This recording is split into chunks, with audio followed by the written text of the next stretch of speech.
PT Pop here. All four lobes of my brain securely bound behind my back. It's a beautiful, sunny April 22nd morning, which is a Thursday. And I was having flashbacks to my call center days, and I wanted to talk about it. And I had touched briefly on this in another video I had made called Call Center Paranoia.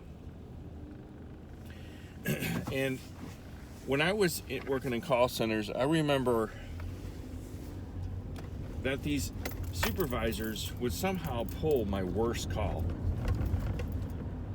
And I'd be like, I'd say, instead of the one guy at Verizon, the hippity bippity snippity dippity bop guy, I called him out, and I said, how did you just happen to find that one call that I screwed up with a crazy customer? He said, well, you're zipping and you're bipping and when I found it, and then we gotta write a performance improvement plan for you there, Sonny. And I would get these really weird calls. I would get these really bizarre calls in all call centers, but especially at Verizon.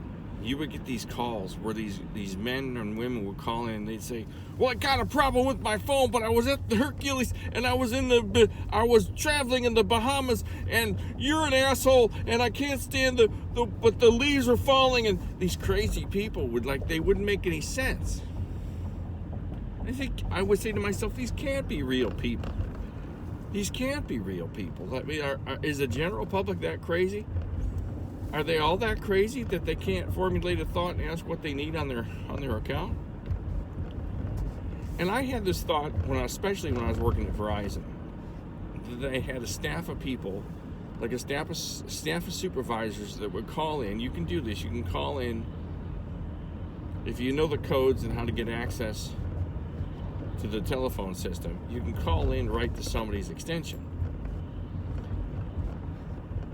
And what if they were all just sitting in the conference room saying, oh, the zippity bippity guy, because I don't like this guy Pete. He's a little bit too white for my taste. Let's give him a crazy call. We'll call him and talk like we're Bill Cosby, zipping and the bipping and the hipping and the hopping. And I swear there was a group of these supervisors that would get together every week, and they would conspire against the reps they didn't like, and they would make up these crazy calls. And they would call and say, okay, let's call Pete at extension 382, and we'll pretend we're Joe Smith, and they have fake accounts. They do it in training. They have all kinds of fake accounts that they use in training. And you give them a fake cell phone number and all this stuff, and you just get the rep upset, and then you write them up on it because you know the call. You know the call because you created it. The supervisor created it. I know that's really paranoid, but it would not be hard to do. It would not be exactly considered to be too extraordinarily impossible thing to think of. Because I'm telling you, these supervisors, these call centers are some sadistic fuckers. They're awful people. Just awful people. And I try to deal straight from the hip. I try to shoot straight from the hip, and I try to be honest. I'm not trying to fabricate this or make it sound worse than it was. This is the God's honest truth, and those of you that follow me know that these call centers are horrible, and there's lots of reason to be paranoid while working there, because some of the calls, as I said in other videos, in some cases, some of the big call centers like Verizon, full-time call center reps take I know what it was, 60,000 calls a month, something like that. I don't have my numbers in front of me because I'm driving, taking my dogs to the park. And 60,000 calls a month. How did they just happen to find that one call? How? Now, there are ways they could have, if the customer if it was a real customer call and they filled out a bad survey for you, and the survey said, this guy sucked, he didn't answer my question, they would have pulled the call and listened to it. Or if the customer called back in and said, I want to speak to a supervisor, I want to speak to Pete's supervisor, they could have done it that way. I got to have my kickstart. Here's a plug for Mountain Dew's Kickstart. Don't start your day without it. chock full of vitamins and caffeine. Vitamin C, niacin, vitamin B6. This video is not sponsored by Mountain Dew, but if you'd like to contact me, I have my price. So does Eli, and my dog Eli, my dog Zoe back here have their price. But how hard would it be for a group of supervisors to get together and to test their reps on their team and go into a conference room or go sit in their car somewhere, call in on a cell phone and say, hey, I'm Bill Smith, and I want you to look at my account. It's 330-555-5555, and I'm mad at you guys. You guys suck. I was talking to the lamppost the other day, and the lamppost said that you guys suck, and starts being all crazy and say crazy shit like that, and then fail the guy in the call. The gal in the call wouldn't be hard at all. So here's my question to all of you. Are there any legitimate people out there who used to be supervisors who know if this is going on in call centers? If you're a former call center supervisor, I want you to contact me here in the comments.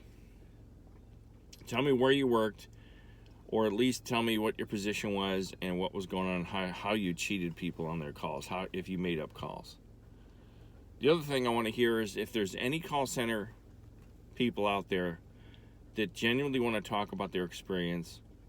I'm going to start a podcast. I don't know how successful a podcast would be just about talking about call centers, but I'm going to do it. And I'm going to have you guys, I'm going to have one person call in, but I got to verify it somehow, because anybody could say, yeah, I worked in a call center. I worked in a call center in my head when I was drinking from 1986 to 1912. And I worked in several call centers. I don't know how I'm going to verify it unless I have no idea. But I want to start interviewing people. And every time I call into a call center, the other day I called into GoDaddy. And I talked to this girl. And I said, oh, where are you located? And she said, I'm in the I was working in the United States, but I decided to transfer back to the Philippines because of COVID. I'm like, sure you did. In other words, GoDaddy just outsourced all their call centers to the Philippines, and they told them to tell everybody a lie. So people like myself who aren't fond of outsourcing, I have nothing against Filipinos or any place else. It's just they're taking our jobs away. Not you guys personally in the Philippines. I love you guys in the Philippines. It's just the corporations are trying to, they're trying to save a buck so they can have a leather mistress on a yacht out in the Pacific somewhere.